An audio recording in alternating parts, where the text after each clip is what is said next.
Selamat hari Minggu.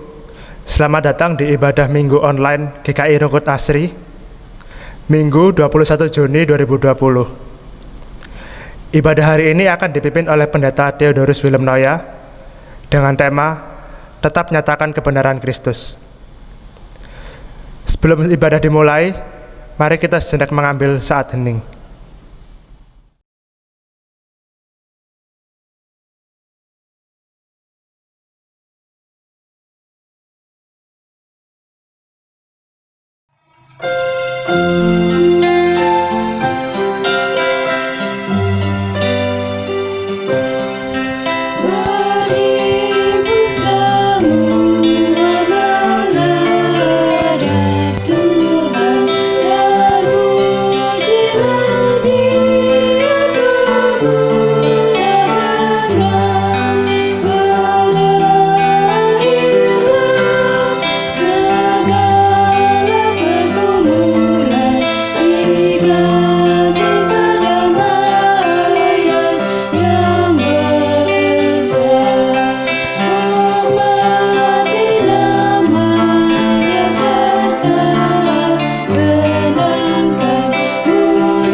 Kebaktian minggu ini berlangsung di dalam nama Bapa, Anak, dan Roh Kudus.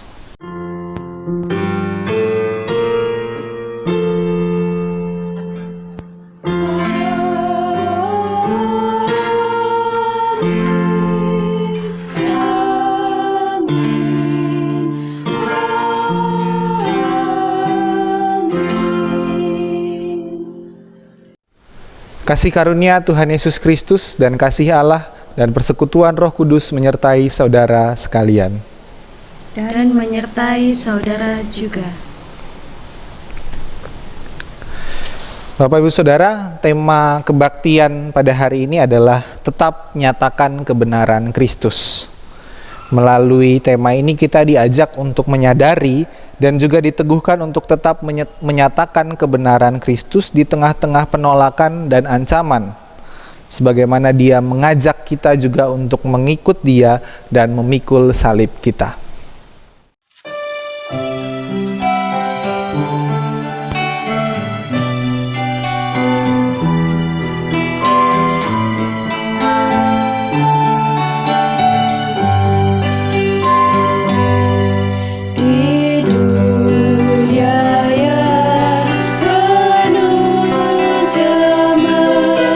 Antara sesamamu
Kita berdoa.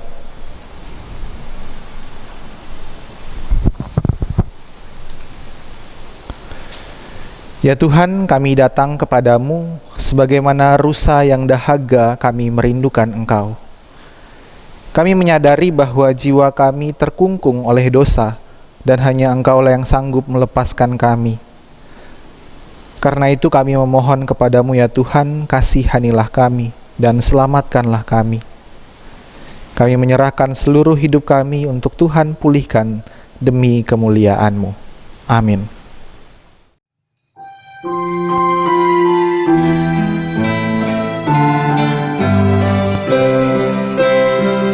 Oh Tuhanku, Kau datang ke dunia untuk menghapus dosa umat-Mu. Bagai seekor rusa yang dahaga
Berita anugerah Tuhan dalam Roma pasal 6 ayat 4.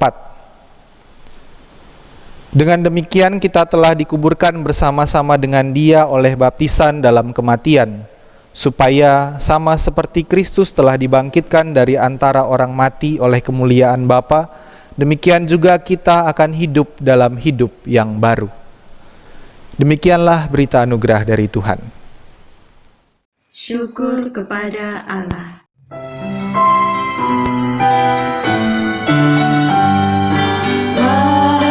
Makasih yang ilahi, nikmat surga turunlah, mendiami hati kami, Kau mahkota kurnia, Yesus yang berlimpah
Kita berdoa.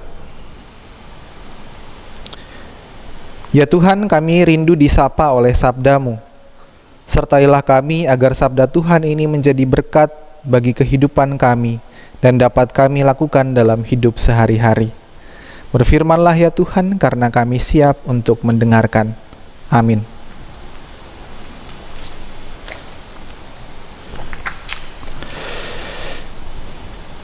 Injil Yesus Kristus menurut Matius pasal 10 ayat 24. Seorang murid tidak lebih daripada gurunya atau seorang hamba daripada tuannya. Cukuplah bagi seorang murid jika ia menjadi sama seperti gurunya, dan bagi seorang hamba jika ia menjadi sama seperti tuannya. Jika tuan rumah disebut Beelzebul, apalagi seisi rumahnya.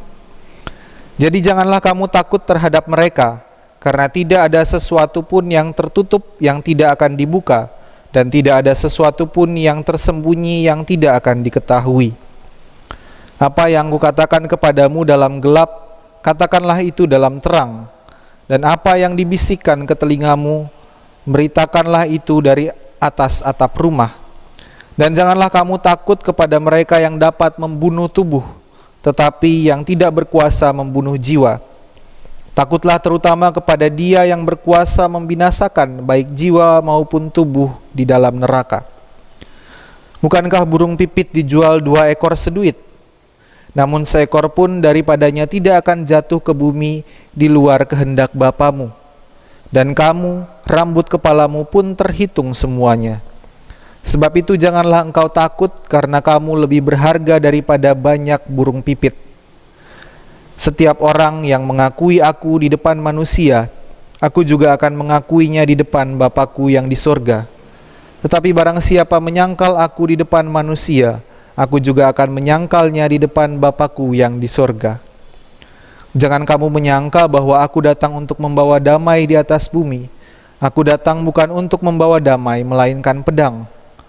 Sebab aku datang untuk memisahkan orang dari ayahnya, anak perempuan dari ibunya, menantu perempuan dari ibu mertuanya, dan musuh orang ialah orang-orang seisi rumahnya. Barang siapa mengasihi bapa atau ibunya lebih daripada aku, ia tidak layak bagiku. Dan barang siapa mengasihi anaknya laki-laki atau perempuan lebih daripadaku, ia tidak layak bagiku. Barang siapa tidak memikul salibnya dan mengikut aku, ia tidak layak bagiku. Barang siapa mempertahankan nyawanya, ia akan kehilangan nyawanya. Dan barang siapa kehilangan nyawanya karena aku, ia akan memperolehnya. Demikianlah Injil Yesus Kristus. Yang berbahagia ialah mereka yang mendengarkan firman Allah dan yang memeliharanya. Haleluya.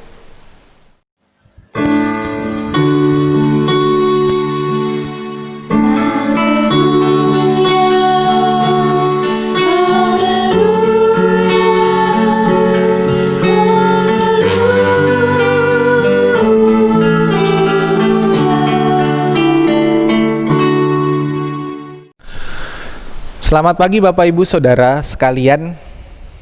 Kalau dalam perdagangan biasanya kita melihat para pedagang itu kalau menawarkan dagangannya, pasti mereka yang mereka tawarkan adalah kelebihannya atau keunggulannya. Ini kecap manis asli terbuat dari kedelai hitam pilihan yang ditanam dan dirawat dengan sepenuh hati. Semua yang unggul, semua yang hebat-hebatnya, lebihnya itu yang dipromosikan. Tentu saja memang harus dengan promosi-promosi yang menarik bagi pelanggan. Nah, hampir tidak ada pedagang yang mempromosikan, menyebutkan kelemahannya. Misalnya, wah ini kecap manis tapi dapat bikin diabetes, atau bikin asam urat dan dia juga mudah basi. Nggak ada orang mempromosikan barang dagangannya dengan kelemahan-kelemahannya. Nah, karena memang pelanggan pun nggak tertarik dengan barang dagangan yang bikin sakit, yang berbahaya, atau yang mudah rusak. Mereka pasti tidak mau. Nah, dalam dunia pekerjaan pun demikian. Ketika orang hendak melamar pekerjaan, dia pasti yang dicari adalah yang menjamin kesejahteraan. Misalnya gaji yang tinggi, tunjangan-tunjangan yang besar, ada fasilitas kantor yang memadai, hingga juga ada jaminan kesehatan. Ini yang dicari para pekerja. Dan para pemberi kerja pun sering menggunakan kelebihan dari pekerjaannya ini untuk menarik para pencari kerja. Nah, ini yang terjadi dalam dunia kita. Orang memilih sesuatu yang memang terlihat baik, terlihat enak, terlihat bagus. Nah, jika kita perhatikan, gereja pun sering menjadi seperti pemberi kerja atau menjadi seperti pedagang yang mempromosikan yang baik-baik, yang menyenangkan, yang enak-enak, dengan janji-janji berkat dan lain-lain, sehingga menarik banyak anggota jemaat. Gereja sering lupa bahwa mengikut Yesus adalah bukan soal hidup yang berlimpah berkat, tapi soal menjalani kehidupan sehari-hari dengan setia, dengan pergumulan kita dan juga segala tantangannya, karena mengikut Kristus juga adalah memikul salib kita. Nah, jika kita membaca teks Injil minggu ini, kita melihat Yesus memanggil murid-muridnya tanpa iming-iming, tanpa janji-janji berkat, janji-janji surga yang memikat. Minggu lalu bacaan kita tentang Yesus yang memanggil ke-12 muridnya, mengutus mereka, dan saat ini dia memperlihatkan bahwa mengikut Yesus itu ternyata penuh dengan bahaya. Kalau kita membaca perikop kita di bagian-bagian awal, dikatakan bahwa aku mengutus kamu seperti domba ke tengah-tengah serigala. Domba di tengah-tengah serigala, ini keadaan yang berbahaya, keadaan yang tidak menyenangkan. Mereka akan dibenci, mereka akan dianiaya karena Kristus, bahkan oleh keluarganya sendiri. Nah, makanya pada ayat ke-34 Yesus mengatakan sesuatu yang mungkin bagi kita ini sesuatu yang sulit kita percayai. Kok ini berlawanan dengan apa yang kita imani selama ini. Yesus bilang, aku datang bukan untuk membawa damai, melainkan pedang. Bagaimana mungkin Yesus yang selama ini kita yakini sebagai sang raja damai, sang pembawa damai, terus dia sendiri bilang bahwa aku datang bukan membawa damai, tapi membawa pedang. Nah, ini aneh. Ini bagi kita sesuatu yang kita tolak. Pernyataan macam apa ini? Tapi jika kita perhatikan lebih lanjut di ayat 35, ayat 36, ketika Yesus bilang bahwa dia kedatangannya itu membuat orang dibenci orang tuanya, membenci ayahnya, anak perempuan dan ibunya akan dipisahkan dan lain-lain. Nah, itu menunjukkan juga apa yang Yesus katakan, bahwa mengikut dia penuh dengan tantangan yang berat, bahkan penolakan dari keluarga kita sendiri. Yesus bilang musuh orang ialah orang-orang seisi rumahnya. Karena memang bagi konteks pada waktu itu, murid-murid ketika mereka percaya, ketika mereka mengikut Yesus, ada kemungkinan bahwa keluarganya akan menolak mereka. Orang-orang tua akan membenci dan menolak anak-anaknya yang mengikut Yesus. Kalangan yang mempertahankan status quo justru akan menolak dan membenci Yesus yang revolusioner, yang punya gaya berpikir yang berbeda dari yang kolot-kolot itu. Sehingga mereka juga akan menolak atau membenci orang-orang yang mendukung Yesus dan yang mengikut Yesus. Sehingga kadang terjadi dalam keluarga, orang tuanya nggak setuju anaknya ikut Yesus, sehingga terjadi berantem. Nah, kalau dalam konteks kita mungkin Bapak Ibu Saudara dari keluarga yang semuanya percaya Kristus, orang tua, anak-anak adalah orang-orang Kristen. Nah, yang Yesus bicarakan adalah konteks pada waktu itu ketika orang tua dan anak mungkin bisa berantem gara-gara yang satu ngikut Yesus, yang lain menolak. Nah, dengan demikian sebenarnya yang Yesus mau katakan, Yesus mau bilang adalah mengikut Yesus bukanlah jalan yang mudah dan enak. Makanya Yesus bilang, jika seseorang mau mengikut aku, ia harus memikul salibnya. Orang yang tidak mau memikul salibnya, dia tidak layak. Mengikut Yesus adalah memilih jalan salib, bukan memilih yang enak-enak. Ayat 39 Yesus bilang, barang siapa mempertahankan nyawanya akan kehilangan nyawanya. Dan barang siapa yang kehilangan nyawanya karena aku, ia akan memperolehnya. Yesus mau menekankan di sini bahwa ketika orang yang mau cari keamanan, mau cari nyaman, mau cari tenang, justru saat itulah dia tidak nyaman, tidak aman. Tapi ketika orang kehilangan kenyamanan, kehilangan keamanan, ketenangan karena mengikut Kristus, maka dia akan memperoleh keamanan, ketentraman, dia akan memperoleh nyawanya di dalam Kristus. Nah, masalah yang sering terjadi adalah banyak orang Kristen yang mau mengikut Yesus tapi nggak mau susah. Mau ikut Yesus tapi mau enaknya. Almarhum Pendeta Eka Dharma Putra menyebutnya sebagai orang Kristen plus minus. Ada orang-orang yang mau mengikut Kristus tapi ada plusnya atau ada minusnya. Nah, kalau orang Kristen yang plus itu adalah orang-orang yang mau mengikut Yesus tapi plus berkat yang berlimpah, plus kekayaan dan jabatan, plus sehat dan tidak pernah sakit, plus usaha yang berhasil. Ikut Yesus dengan plus-plus itu. Nah, ada juga orang Kristen minus, yakni orang yang mau mengikut Yesus dan melayani, tapi minus penderitaan dan penganiayaan, minus penyakit, minus sakit hati, minus yang susah-susah. Saya mau melayani tapi nggak mau repot. Saya mau melayani tapi nggak mau sakit hati. Saya mau melayani tapi yang penting saya enjoy aja, senang aja. Pokoknya minus yang susah-susah. Bapak Ibu Saudara, jangan-jangan kita juga sering menjadi orang Kristen yang plus minus. Kita mengikuti Yesus hanya ingin yang baik-baik tapi tidak ingin yang susah-susah. Yang lebih parahnya lagi, ada juga gereja yang menggunakan plus minus ini untuk mengajak orang ke gereja, seperti yang saya udah ungkapkan tadi. Kalau mengikut Yesus kita akan dilimpahi berkat, kita jadi kaya, kita lepas dari segala penyakit, usaha selalu berhasil, dilepaskan dari kutuk dan hukuman dan lain-lain. Gereja mempromosikan plus minus kepada para anggotanya. Semua janji-janji berkat dipromosikan, tapi lupa menjelaskan segala penderitaan, segala kesakitan yang pasti kita alami dalam hidup ini, bahkan ketika kita mengikut Yesus. Karena itu Bapak Ibu Saudara, hari ini saya mau katakan bahwa mengikut Yesus itu berat. Bekerja dan melayani bagi Kristus itu susah dan penuh tantangan. Kita mungkin akan ditolak, bahkan oleh keluarga sendiri, mungkin.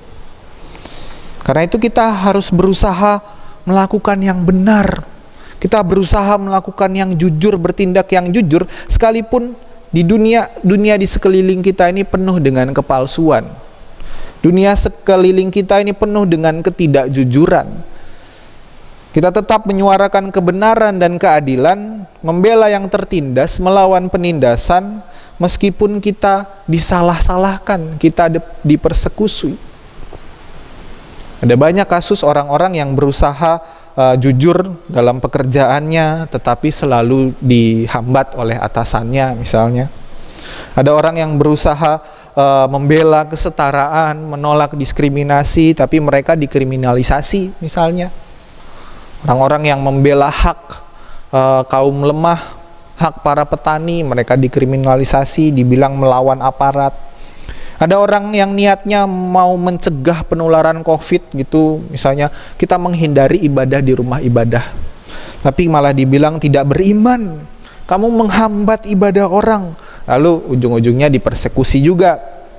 Ada banyak juga kasus di mana seorang yang menyuarakan kebenaran harus berhadapan dengan kesulitan, dengan tantangan, bahkan dengan penganiayaan. Karena itu percaya kepada Yesus dan melakukan pekerjaan-pekerjaannya adalah sesuatu yang berisiko. Bahkan bisa membuat nyawa kita terancam. Ini bukan pekerjaan enak. Bukan pekerjaan seperti yang kita bayangkan, ada promosinya, ada tunjangannya, ada fasilitas kantornya, ada jaminan kesehatan dan lain-lain. Enggak. Mengikut Yesus dan melayani adalah pekerjaan berisiko. Hari ini tema kita adalah tetaplah nyatakan kebenaran Kristus. Dalam segala risiko, gereja harus memutuskan untuk menyuarakan kebenaran Injil dengan segala konsekuensinya. Menyuarakan Injil yang membawa kedamaian sejati kepada mereka yang menderita, kepada mereka yang membutuhkan pemulihan, kepada mereka yang terpinggirkan, kepada mereka yang tertindas. Gereja tidak boleh hanya berkutat dengan dirinya sendiri, di dalam dirinya sendiri, diam saja ketika terjadi ketidakadilan atau ketika banyak orang sakit dan menderita. Gereja nggak boleh hanya diam ketika banyak orang terdampak COVID misalnya. Lalu gereja aja saat ini sedang bingung nih, ibadah aja kita susah. Gereja menjadi tidak berdampak karena takut pada ancaman. Gereja yang sejati adalah gereja yang tetap menyuarakan kebenaran meskipun sulit. Gereja yang mengatakan bahwa mengikut Yesus itu sulit, walaupun gereja kemudian ditinggalkan banyak orang. Bukan gereja yang hanya menyatakan bahwa ikut Yesus itu enak, gampang, ya senang, tapi juga mengikut Yesus itu sulit. Gereja yang tidak memberi iming-iming dan janji-janji berkat, tetapi setia pada pengutusan Yesus Kristus. Bapak Ibu Saudara, mungkin ada yang bertanya, bagaimana kita bertahan jika mengikut Yesus sesusah itu, sesulit itu? Saudara, Yesus memang tidak menjanjikan bahwa mengikut Dia akan selalu senang. Ia bahkan mengatakan bahwa mengikut Dia penuh dengan kesulitan, penuh dengan ancaman yang menimbulkan ketakutan.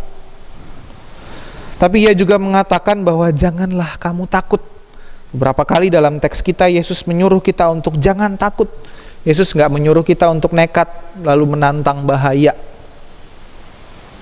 Bukan mencari-cari bahaya. Tetapi ketika ada bahaya, Yesus tahu bahwa kita pasti takut. Ketika kita berkarya di tengah ancaman, di tengah segala risiko, ada kekhawatiran, ada ketakutan. Tapi Allah begitu memperhatikan umatnya, bahkan burung pipit pun Dia perhatikan. Burung pipit yang harganya tadi 2 ekor seduit, yang murah sekali, hampir tidak berharga, tapi Ia perhatikan. Karena itu di tengah ketakutan kita karena tantangan, ancaman, dan bahaya, serahkanlah diri kita pada penyertaan Allah. Ia yang memampukan kita sebagai gereja untuk tetap menyuarakan kebenaran sekalipun sulit, untuk terus berkarya membawa kebaikan sekalipun di tengah penderitaan.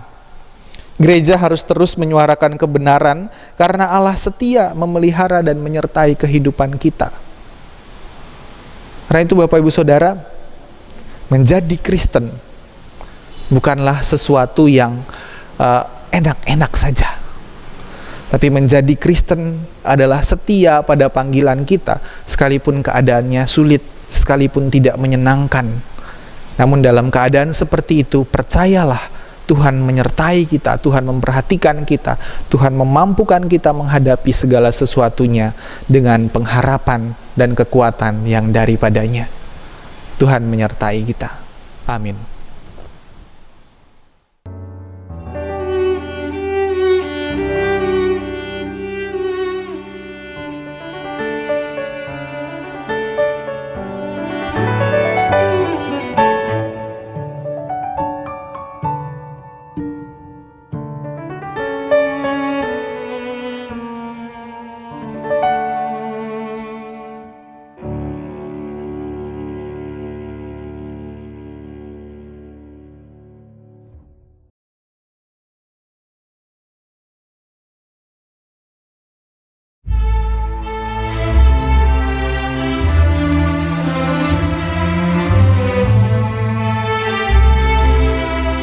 Di tengah situasi yang mengkhawatirkan, terlebih di tengah pandemi COVID-19 yang saat ini sedang terjadi, hal tersebut tidak boleh menjadi alasan bagi kita untuk berhenti bersyukur, melayani dan memuji nama Tuhan.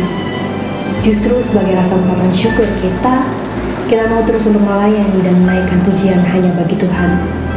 Pujian bagi Tuhan atas kebaikannya yang tidak pernah berhenti dalam kehidupan kita, yang membuat kita menyadari bahwa kasih Tuhan selalu baru setiap hari dan tidak berkesudahan. Sebagai salah satu wujud syukur dan sukacita, serta semangat kami sebagai pemuda GKI, Izinkan kami GKI Youth Choir mempersembahkan sebuah pujian berjudul He is Exalted yang mengingatkan kita bahwa Tuhanlah yang berkuasa atas semesta dan kehidupan kita. Dan kita patut untuk terus memuji, meninggikan, dan memuliakan nama Tuhan bagaimanapun keadaan yang sedang kita alami. Semoga pujian ini dapat memberkati dan memberikan semangat bagi kita semua. Soli Deo Gloria.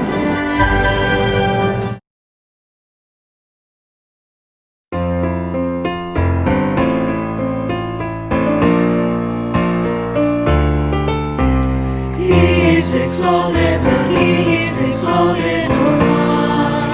I will praise Him. He is exalted, forever exalted, and I will praise His name. He is the Lord, forever His truth shall reign. Heaven and earth rejoice in His holy name. He is exalted, the King is exalted on high.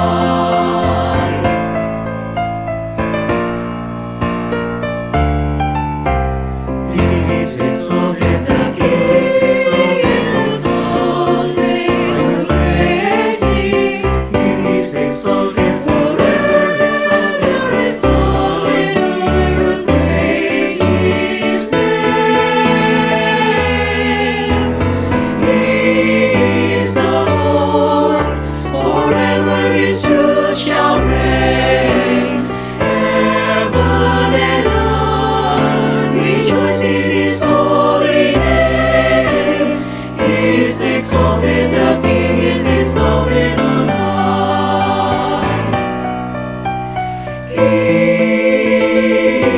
is the Lord, forever His truth shall reign.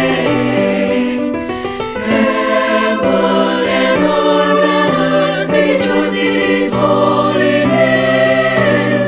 He is exalted, the King is exalted on high. He is exalted, the King is exalted. He is exalted, the King is exalted on high. On high.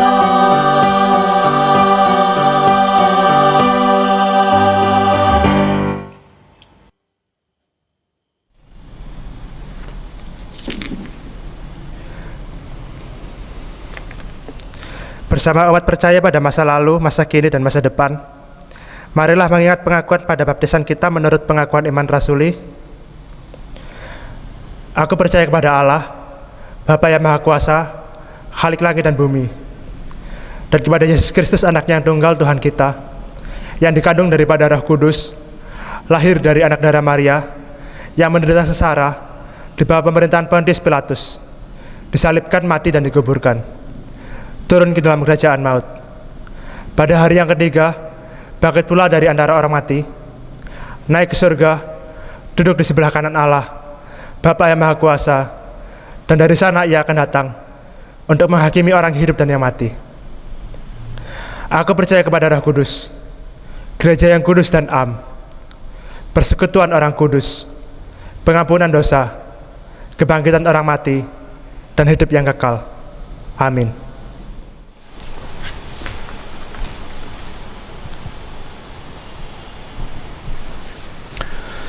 Kita berdoa. Tuhan, kami datang pada hari ini dengan syukur kepadamu atas kasih setia dan penyertaan Tuhan, sekalipun kehidupan kami saat ini sulit, ketika kami dipenuhi dengan berbagai tantangan, dengan masalah yang kami hadapi, bahkan ketika kami juga, di antara kami harus ada yang terbaring sakit dan lemah tubuhnya, di antara kami harus ada yang terdampak secara ekonomi oleh pandemi COVID. Di antara kami harus ada yang kehilangan pekerjaan, di antara kami harus ada yang bergumul untuk kebutuhan hidup sehari-hari, di antara kami banyak rekan-rekan yang membutuhkan bantuan dan pertolongan.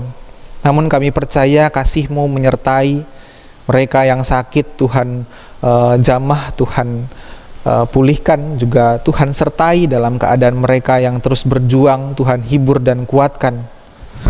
Tuhan juga menggerakkan kami untuk mau bersedia menolong sesama kami, rekan-rekan kami yang terdampak, yang membutuhkan pertolongan kami.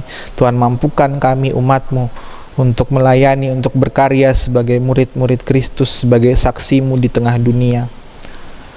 Kami berdoa Tuhan untuk kondisi yang kami alami di tengah pandemi COVID ini, ketika pemerintah sudah menetapkan normal baru, namun bagi kami masih harus tetap memelihara kehidupan dengan tidak terburu-buru untuk membuka ibadah di gedung gereja. Karena itu Tuhan, berikanlah kebijaksanaan bagi kami yang merencanakan ke depannya, bagi majelis jemaat, bagi tim reopening. Tuhan, mampukanlah kami untuk merencanakan, memikirkan dengan bijaksana, dengan matang segala perencanaan ke depannya untuk kebaikan jemaat ini. Bagi pemerintah juga, Tuhan sertai mereka dalam mereka bekerja, mereka mengupayakan kesejahteraan rakyat, menanggulangi wabah ini, dan melakukan segala tugas dan tanggung jawab mereka untuk memimpin bangsa ini. Tolonglah mereka ya Tuhan, berikanlah hikmat-Mu, kebijaksanaan-Mu. Kami berdoa untuk umat percaya di seluruh dunia. Berikanlah kekuatan untuk terus memancarkan kasih Allah di tengah krisis ini. Khusus bagi kami juga dalam panggilan pengutusan kami di tengah dunia ini sebagai jemaat, dunia yang sedang berubah, dunia yang membutuhkan penyelamatan Kristus.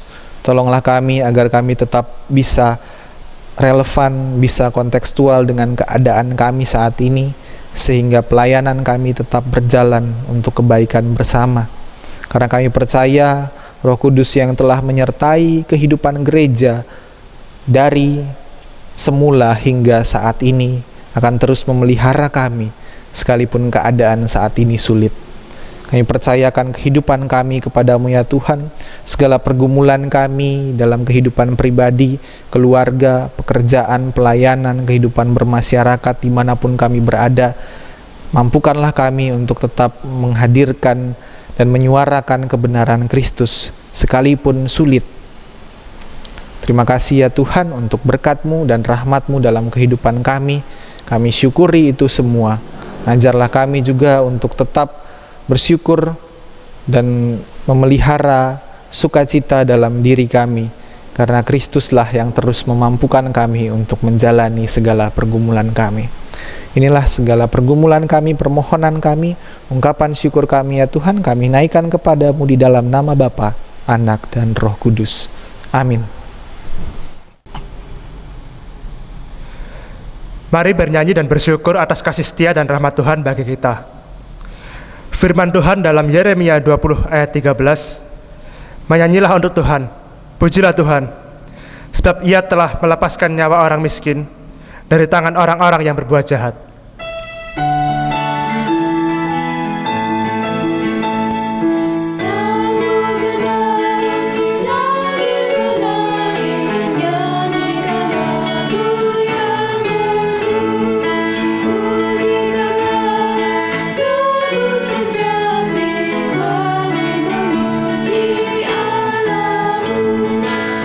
Karyamu yang agung berada di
Marilah kita berdoa. Ya Allah pengasih, terimalah persembahan syukur kami ini, dan berkatilah untuk menjadi alat pelayanan kasih bagi sesama kami. Terimalah juga persembahan seluruh hidup kami, dan hiduplah dalam kami, sehingga kami dapat menjadi berkat bagi sesama kami, demi kemuliaan nama-Mu. Dalam nama Tuhan Yesus, amin.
Saudara, arahkanlah hatimu kepada Tuhan.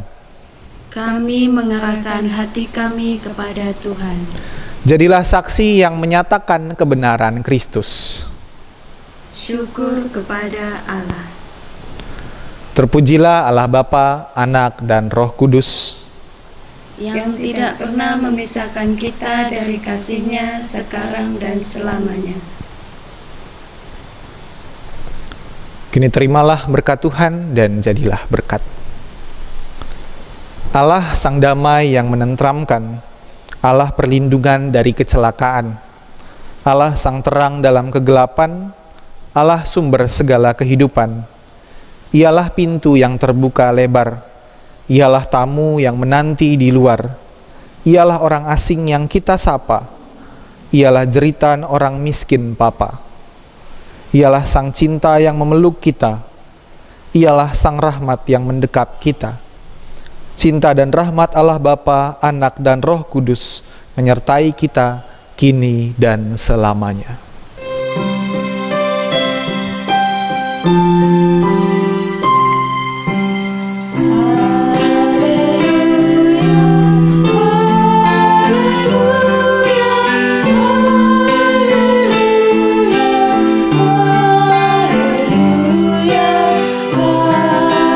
Haleluya.